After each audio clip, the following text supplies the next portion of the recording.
조갑제 TV 시청자 여러분 안녕하십니까? 2020년 4월 22일 오후 5시를 넘었습니다. 총선에서 대패한 미래통합당이 또다시 비상대책위원장을 외부에서 영입해가지고 비상대책위원회 체제로 가서 당을 정비하는 방침을 정했습니다. 현역 의원, 이번 당선자 한 140명을 상대로 전수조사를 했더니 과반수가 비상대책위원회 체제로 가자는 결정을 내려가지고 외부 사람을 모시고 온다는데, 김종인, 요 앞에 선거를 지휘했던 분을 다시 모셔온다고 합니다.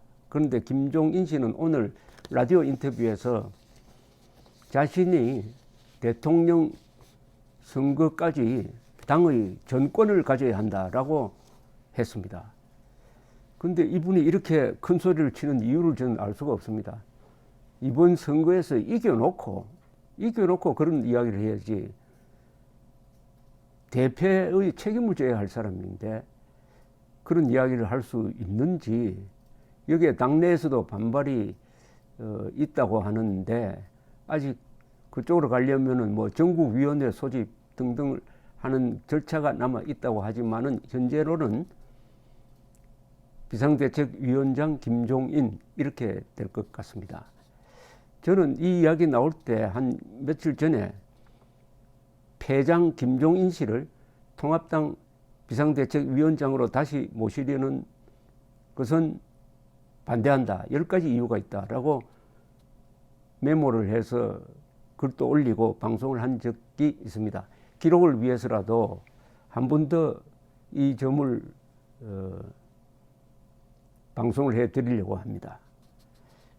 시대를 좀 거슬러 올라가서 26년 전으로 거슬러 올라가겠습니다. 1994년 9월 17일에 이런 기사가 보도되었습니다.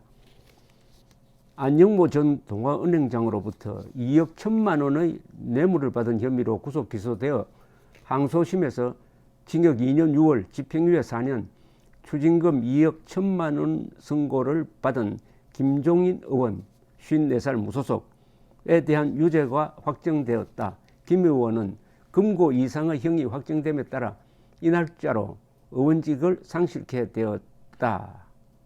피선거권도 제한받게 되었다. 대법원 형사 3부는 김 의원에 대한 특정범죄 가중처벌법 뇌물 위반 등 사건 상고심에서 김 의원과 검찰의 상고를 모두 기각, 유죄를 인정한 원심을 확정했다. 재판부는 판결문에서 김 피고인이 금융기관의 업무에 관하여 사실상의 영향력을 행사할 수 있는 지위인 대통령 경제수석 비서관으로 재직하면서, 요때는 노태우 대통령 때입니다. 안 전 동아은행장으로부터 동아은행이 추진 중인 업무 전반에 관한 선처 부탁과 함께 돈을 받은 것은 직무와 관련 뇌물을 받은 것으로 보아야 한다. 김이라고 이제 판시를 했는데, 김종인 씨는 청와대 경제수석 비서관으로 재직하던 기간에 수차례에 걸쳐 안 전 동아은행장으로부터 행장연임 부탁과 함께 2억 1천만 원을 받은 혐의로 구속 기소되어 가지고 1심에서는 징역 5년의 실형을 선고받았습니다. 그러나 2심에서 자수했기 때문에 형을 감경한다 해가지고 징역 2년 6월, 집행유예 4년을 선고받았던 사람입니다.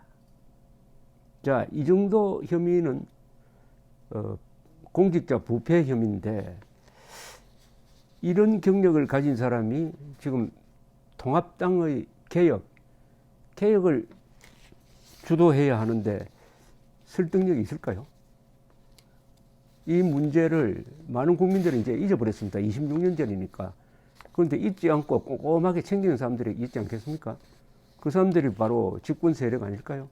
결정적인 순간에 이걸 가지고 통합당을 공격할 수도 있고, 이걸 가지고 거기에서 내세우는 대통령 후보를 공격할 수도 있다고 생각이 듭니다. 그 이외에도 한 10개 정도의 제가 메모를 한번 해봤는데 오늘 하나를 더 추가를 해야 되겠습니다.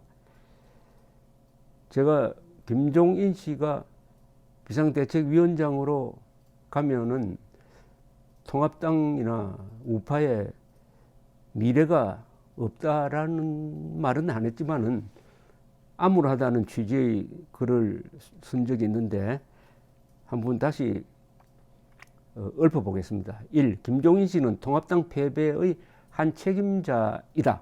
특히 차명진 김대호 후보의 막말 아닌 말을 막말로 규정해가지고 후보 제명이라는 진짜 막말을 하여 선거를 망친 사람이다. 2. 그의 일관된 행태는 정통 우파 킬러 역할이다. 반공자유 투사들에 대한 냉소적 자세를 느낄 수 있다. 이영조, 김대호, 차명진의 출마를 막은 사람이다. 3. 경제민주화라는 좌파적 신념의 소유자다. 4. 부패 혐의로 실형을 산 전력이 있다. 5. 문재인 정권의 등장을 도운 사람이다. 6. 나이 80세는 너무 많다. 7. 정통 보수 세력에 대한 애정이 별로 없는 김형호, 유승민, 김세영과 같은 우파 분열주의자들과 맥락을 같이 하는 그룹이다. 8. 자유한국당에 애정이 없는 김형호, 이석연, 김세연에게 공천을 맡겼다가 진 것처럼 우파 세력에 애정이 없는 인물에게 우파 정당의 재건을 맡긴다는 것은 허무주의적 발상 아닌가? 자존심 없는 조직은 존재 가치가 없다.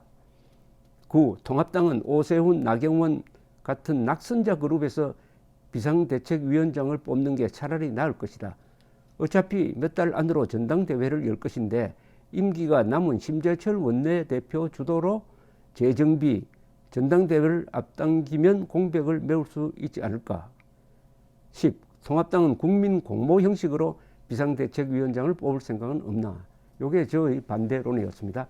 여기 하나를 덧붙인다면은 요사이 북한 정권의 심장이라고 볼 수 있는 김정은이가 심장병에 걸려가지고 위중하다는 미확인 뉴스가 나오면서 북한 3대 세습 체제의 종말이 시작되었다는 느낌이 확 옵니다. 이럴 때는 여당이든 야당이든 북한 문제, 핵 문제, 안보 문제, 외교 문제에 대한 경험과 전문성이 있는 사람이라야 제대로 대처할 수 있을 것이라고 생각되는데 김종인 씨의 경력에서는 그런 것을 느낄 수가 없습니다. 어떤 조직이든 두 가지가 있어야 됩니다. 어떤 인간이든 존재하려면 첫째는 자존심이 있어야 합니다. 두 번째는 주체성이 있어야 합니다. 통합당의 이번 이런 결정을 보면서 이 통합당은 자존심이 없는 조직이구나. 그러면 노예란 뜻이죠. 주인의식이 없다. 노예 근성이다. 노예 근성은 뭐냐? 자신이 문제를 해결할 의지와 능력을 포기한 세력을 말합니다. 주체성은 뭐냐? 어떤 문제를 해결할 때 자신의 힘과 자신의 관점에서 하는 겁니다. 남에게 맡기지 않는 겁니다. 그걸 줏대라고도 할 수가 있는데 한반도에서는 이게 다른 의미를 갖고 있죠. 그것은 한반도 상황은 민족사의 정통성과 삶의 양식을 놓고 다투는 타협이 절대로 불가능한 총체적 권력 투쟁을 하고 있으므로 이 주체성은 바로 대한민국이 한반도의 유일한 합법 국가고 민족사의 정통 국가라는 확신에서 우리가 헌법적 정당성을 가지고 있으므로 반드시 헌법의 명령에 따라 북한 노동당 정권을 흡수해가지고 통일해야 한다. 자유통일 의지입니다. 그런 것을 저는 한 번도 김종인 씨로부터 그런 인상을 받아본 적이 없습니다. 이 주체성, 자존심 이야기가 나왔으니 말씀인데 북한에는 최고 존엄이 한 사람이 있습니다. 그러나 대한민국은 최고 존엄이 5천만 명이 다 최고 존엄입니다. 그것은 헌법 10조에 기초한 가치관이죠. 헌법 10조는 모든 국민은 인간으로서의 존엄과 가치를 가지며 행복을 추구할 권리를 가진다. 국가는 개인이 가지는 신성한 기본권을 존중해야 한다. 이렇게 되어 있습니다. 그런데 그런 가치관을 지켜가는 정당이 미래통합당이고 과거에 몇 명의 대통령을 배출했습니다. 뭐 최근만 들어도 이명박, 박근혜 대통령을 배출한 정당입니다. 그런데 무엇이 아쉬워가지고 외부에서 가치관이 맞지 않는 김종인 씨를 영입을 해가지고 선거를 치렀는데 예상대로 크게 졌으면은 거기서 단념을 해가지고 스스로 힘을 길러야 될 텐데 자강해야 될 텐데 자력갱생해야 될 텐데 그걸 포기하고 또 진 사람을 다시 불러들인다 해가지고 과연 자존심과 주체성을 회복할 수 있을 것인지 근원적인 의문이 들어서 기록에 남기기 위해서라도 제가 김종인 씨를 반대하는 11가지 이유를 설명드렸습니다. 감사합니다.